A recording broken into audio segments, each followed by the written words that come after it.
प्रणाम सद्गुरु। मैं जानना चाहता हूँ कि ध्यानलिंग को अर्पित की जाने वाली महाविल्वा पत्ती या बेलपत्र की क्या खासियत है। हम भी ऐसा करने की सोच रहे हैं, जैसा देश के कुछ हिस्सों में कुछ लोगों ने किया है। उन्होंने उन सभी पत्तियों और फूलों का संरक्षण करने की कोशिश की है जिन्हें पवित्र माना जाता है। उन्हें पवित्र क्यों माना जाता है? किसी एक फूल को दूसरे से ज्यादा पवित्र क्यों माना जाता है? ये क्या बकवास है? क्या ये किसी तरह का पक्षपात है? देखिए, यहां पर अभी दो पेड़ हैं। ये फूल का पेड़ है और वो क्या है? वो पेड़ अक्सर सड़क के किनारों पर पाया जाता है। मैं नहीं जानता उसे लोग क्या कहते हैं। आपको समय बिताना चाहिए।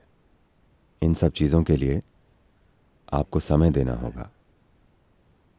अगर आप इस पेड़ और उस पेड़ के साथ समय बिताते हैं, अगर आप ध्यानशील हो जाते हैं, तो आप देखेंगे कि आप सहज ही इसकी ओर जाएंगे, उसकी ओर नहीं। ऐसा क्यों है? आखिरकार हर चीज धरती से उग रही है। नीम का पेड़, नीम का फल और आम एक ही मिट्टी से निकलते हैं, लेकिन उनका स्वाद बिल्कुल अलग है ना? वही मिट्टी, वे यहीं एक दूसरे के पास ही उगे हैं, लेकिन उनका स्वाद बिल्कुल अलग है। तो ये जीवन इस मिट्टी के साथ जो प्रक्रिया करता है और वो जीवन इसी मिट्टी के साथ जो प्रक्रिया करता है, वो अलग अलग होती है। अगर आप इसे एक अलग तरीके से देखना चाहें, तो एक कीड़े, एक कीट और आप में और एक दूसरे इंसान में क्या अंतर है? सब वही मिट्टी है, लेकिन फिर भी हम जो इससे बनाते हैं वो अलग अलग है ना? तो हर समाज में इससे फर्क नहीं पड़ता कि आपने कितने तरीकों से समाज और लोगों को बराबर रखने की कोशिश की है। लोग अलग बन जाते हैं। कुछ खास तरह की प्रतिभा के लोग अलग दिखेंगे, कुछ खास तरह की काबिलियत के लोग अलग दिखेंगे। आप उन्हें दबा नहीं सकते, है ना? आप चाहे जो कर लें, कुछ लोग सबसे अलग होंगे, कुछ लोग साधारण से बने रहेंगे। ये हर हाल में होगा। This is bound to happen. Similarly, among other lives, also it is true. ऐसे ही जीवन के दूसरे रूपों के लिए भी ये सच है। पेड़ों के साथ भी ऐसा ही है। तो जो लोग आध्यात्मिक मार्ग पर हैं, वो लगातार हर संभव तरीकों से सहारा ढूंढते हैं, क्योंकि जब आप एक लंबी यात्रा पर हों, और खासकर अगर वो इलाका आपके लिए अनजान हो, वो इलाका आपके लिए बिल्कुल नया हो, तब आप मार्ग में हर छोटे से छोटे सहारे का इस्तेमाल करना चाहेंगे। आप देखेंगे, अगर आप पहाड़ पर चढ़ रहे हों, अगर आप एवरेस्ट की चढ़ाई कर रहे हों, मान लीजिए आपके पास एक छोटी रस्सी है। आप वो रस्सी खोना नहीं चाहेंगे, आप उसे रखना चाहेंगे, क्योंकि आप नहीं जानते वो छोटी रस्सी कब काम आ जाएगी। अगर आप शहर में हो तो आप उसे फेंक कर जा सकते हैं, लेकिन अगर आप उस तरह के अनजान इलाके में हैं, तब आप रस्सी का एक छोटा टुकड़ा भी नहीं फेंकना चाहेंगे, क्योंकि आप नहीं जानते कि कल ये कैसे काम आएगा। तो जब आप आध्यात्मिक मार्ग पर हैं, तब यही बात लागू होती है, क्योंकि ये एक अनजान इलाका है। लोगों ने हर उस छोटी चीज को पहचाना जो आपके लिए सहायक हो सकती है। So they did not leave even the flower. तो उन्होंने फूलों, फल और पत्तियों को भी नहीं छोड़ा, वो सभी चीजें जो आपकी सहायता कर सकती हैं। So always it is said, Vilva is dear to Shiva. तो ये हमेशा कहा गया कि विल्वा शिव को प्रिय है। उनके लिए सब कुछ एक है, ठीक है? ऐसा नहीं है कि ये शिव को प्रिय है।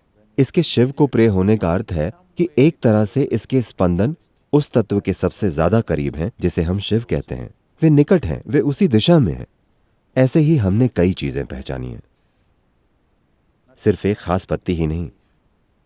हमने कई चीजों को पहचाना है, और सिर्फ वही चीजें अर्पित की जाती हैं, क्योंकि वे आपके लिए संपर्क बनाने का साधन बन जाती हैं।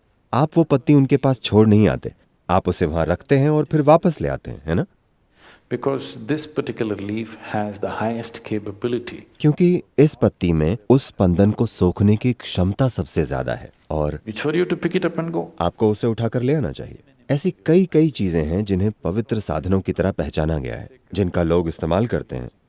आपको ये समझना चाहिए, इसका संबंध देवताओं से नहीं है, इसका संबंध आपसे और किसी चीज तक पहुंच बनाने की आपकी काबिलियत से है। तो मान लीजिए आप इसे आजमा सकते हैं। आप ये प्रयोग कीजिए, ध्यानलिंगा में जाइए। ठीक, मान लीजिए ये ऐसा जैविक सूती कपड़ा पहनकर वहां बैठिए, देखिए कैसा महसूस होता है। कच्चा रेशम पहनकर वहां बैठिए और देखिए कैसा महसूस होता है। कोई नायलॉन कपड़ा पहनकर वहां बैठिए और देखिए कैसा महसूस होता है। अपने चारों ओर प्लास्टिक लपेटकर वहां जाकर बैठिए और देखिए कैसा महसूस होता है। किसी चीज पर विश्वास मत कीजिए, बस 3-3 दिन आप एक किस्म के कपड़े पहनकर वहां बैठिए और देखिए, अगर आप में थोड़ी संवेदनशीलता है तो आप फर्क जान जाएंगे। फिर आप स्वाभाविक रूप से सही चीज चुनेंगे। तो अहम चीज यह है कि जब आप वहां जाकर बैठते हैं, हर चीज जो आपके पास है वो ऊर्जा सोख कर आपको पोषित करने में मददगार होनी चाहिए। यही मकसद है। तो विल्वा में ऐसी काबिलियत है, अगर आप उसे लिंग पर रखते हैं और फिर उठाते हैं तो ये उस स्पंदन को लंबे समय तक बनाए रख सकता है। ये आपके साथ बने रहते हैं। अगर आप इसे अपने साथ कुछ दिन तक रखें तो इसका असर होगा। आप इसे आजमा सकते हैं। आप विल्वा पत्ती अर्पित करके फिर इसे अपनी छाती की जेब में रखकर घूमिए। इसका आपके ऊपर फर्क पड़ेगा। आपके स्वास्थ्य, खुशहाली, मानसिक दशा, हर चीज पर फर्क पड़ेगा। तो लोगों ने इन चीजों को ध्यान देकर ध्यानमय स्थिति में पहचाना। Not, इस जंगल में कई तरह के पेड़ हैं, अलग अलग किस्म के पेड़ हैं। ये पश्चिमी घाट का हिस्सा है। ये धरती पर दूसरा सबसे पुराना पहाड़ है और ये धरती के ट्रॉपिकल क्षेत्रों का सबसे पुराना पहाड़ है इस ग्रह के। तो वनस्पतियों की विविधता की दृष्टि से इस पश्चिमी घाट की कोई बराबरी नहीं है। ये बस एक छोटी सी पट्टी है जो भीतर आ गई है, वरना ये समुद्र के किनारे किनारे ही है। पेड़ों और पत्तियों की इस पूरी विविधता में उन्होंने एक ही पत्ती क्यों चुनी? किसी ने इसे पहचाना और ये सबसे अलग है। आप इसे अनदेखा नहीं कर सकते। आप ये भी आजमा सकते हैं। आप जाकर 10 अलग अलग तरह की पत्तियां तोड़ सकते हैं, उन सबको लिंग के पास रखें और फिर उन सबको साथ ले जाएं और आप अपने पास रखें। आप खुद ही अंतर देखेंगे। इसे देखने के लिए आप में एक खास तरह की संवेदनशीलता होनी चाहिए, लेकिन इसमें कोई शक नहीं है कि जो संवेदनशील हैं वे फर्क महसूस करेंगे। अपनी आंखें बंद करके, अगर उनकी आंखें खुली हैं तो उनमें पक्षपात आ सकता है।